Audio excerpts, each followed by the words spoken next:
Hey folks, Sheila here from Design Files. In today's video, we're going to be talking about the grouping tool that you have available within the Moodboard Editor.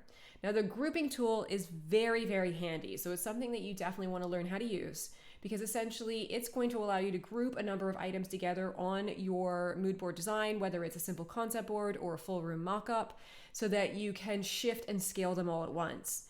So for instance, let's say that I've spent the time to build out this particular room mock-up. I feel really good about it, but I feel like the sofa, the armchair, and the coffee table just appear a little bit too big in this particular design.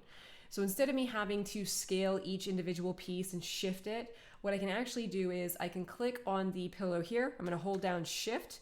I'll click on the next pillow, and if you're on a Mac, you're going to hold down Command as you select all the items that you want to group together. So I'm going to select all these items here. Now that I've done that, I'm going to go over to the toolbar over here and I'm just going to click on the group tool. And you can see that it sits just below the layering tools. So we'll click this. And what that's going to do is it's now going to lock all of these pieces together so that I can shift them all at once, I can scale them all at once, and I don't have to waste the time to do these in individual steps. So I can just kind of make my adjustments that I need to make, put this back into the position that I want, and if I feel good to go, then I can just click off of the items altogether.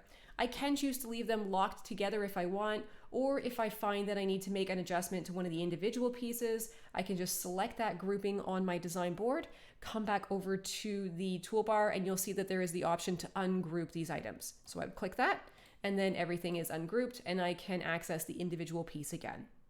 So definitely give that tool a try. If you're building out very detailed design boards, whether it is a concept board or a full room mock-up, and you need to shift a bunch of items, that the grouping tool is going to save you a ton of time.